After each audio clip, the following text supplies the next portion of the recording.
GEREA, groupe d'expertise sur les réformes institutionnelles en Afrique. Ce que GEREA souhaite, c'est que notre société avance. C'est pour ça que nous avons réfléchi sur ce qui peut représenter les règles essentielles, les règles d'or qui permettent de réformer. Et c'est ce que nous avons illustré ici. Je vais me lever pour lire ça rapidement, puisque GEREA, sa vocation est promouvoir les réformes institutionnelles. On s'est dit, qu'est-ce qui peut permettre d'arriver à des réformes? Il y a d'abord 3 pôles qui sont sollicités et chaque pôle est un triptyque. Le premier pôle, c'est celui du pouvoir. Ce sont ceux qui détiennent le pouvoir qui peuvent mener réellement des réformes. Le deuxième pôle, c'est celui de la gouvernance. Quand on accède au pouvoir, il faut gouverner. Et le troisième pôle, c'est celui des relations humaines, que ce soit entre individus ou entre États. Le pôle du pouvoir, il va vous permettre d'accéder aux finances, ce sont les moyens pour conduire les politiques. Le deuxième, c'est justice et force publique. Et le troisième, c'est l'intelligentsia. Un pouvoir qui ne s'adosse pas sur ces 3 piliers ne peut pas tenir, ne peut pas fonctionner. C'est pour ça que même constitutionnellement, il est dit, le président de la République nomme aux hautes fonctions civiles et militaires. C'est parce qu'on met à sa disposition l'intelligentsia pour conduire l'État. Les finances publiques sont là pour financer les politiques publiques. La justice et la force publique pour remettre la discipline dans la société et dans l'État. Mais lorsque vous avez le pouvoir, quand bien même vous avez maîtrisé tout cela, en gouvernant, vous allez être interpellé par 3 règles d'or. La sensibilité, la réactivité et la responsabilité. Il arrive souvent, bien sûr, et je le dis sans que cela ne soit politicien, au-delà des difficultés que nous pouvons connaître. Vous êtes un parent, vous perdez votre travail, vous avez des enfants qui vont à l'université, vous ne pouvez plus payer. Si vous justifiez votre incapacité de solliciter votre sensibilité et votre réactivité, votre responsabilité, vous pouvez lui dire « j'ai pas de travail, mon petit, je ne fais plus rien pour toi ».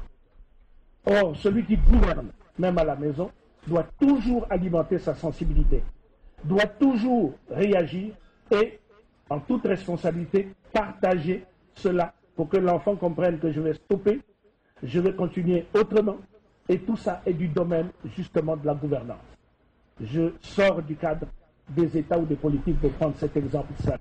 Le troisième pilier de relations humaines est un pilier extrêmement important.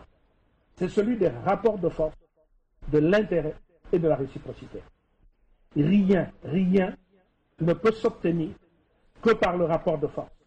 Rien ne peut s'obtenir que par l'intérêt. Rien ne peut s'obtenir que par la réciprocité. Ces 3 éléments sont interdépendants. Parce que si l'État n'exerce pas le rapport de force, il n'obtient pas parfois ce qu'il veut.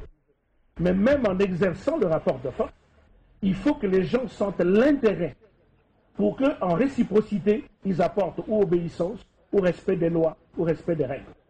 Mais entre États, lorsque les intérêts d'un pays, pour votre pays notamment, pour les ressources d'un pays, sont forts, et qu'ils ont la capacité d'exercer le rapport de force, ils vous envahissent, ils vous dominent. Mais malgré cette domination, vous pouvez rechercher la réciprocité en soutenant l'intérêt. Si leur intérêt est d'exercer la pression sur votre pays, mais éviter en même temps que l'opinion publique de chez eux ne les prenne à partie, votre rapport de force, vous ne l'exercerez pas de gouvernant à gouvernant, vous allez l'exercer entre société civile de l'opprimé avec société civile de l'oppresseur. Et c'est ça qui régule finalement tout ce qui peut permettre à ce qu'on puisse reformer. Mais même malgré la force, le rapport de force à un moment donné a ses limites. Parce qu'il n'y a aucun pays qui va devoir mettre la moitié de sa population en prison pour la contraindre à un résultat.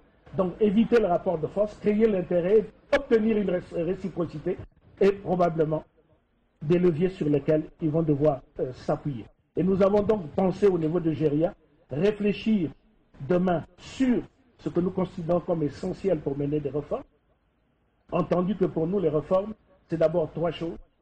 C'est la gouvernance, c'est le développement territorial et le processus de changement systémique et mental. Et c'est pourquoi nous considérons que nous proposons un instrument, nous proposons des dispositifs, nous proposons une capacité, nous ouvrons des possibilités, nous alimentons des réseaux. Et c'est pour ça que nous vous disons, GERIA est disponible. C'est une démarche que nous souhaitons proactive et que nous voulions demain être parmi ceux qui auront créé une organisation qui participe à la renaissance africaine, puisque de plus en plus, c'est d'actualité. GERIA, groupe d'expertise sur les réformes institutionnelles en Afrique.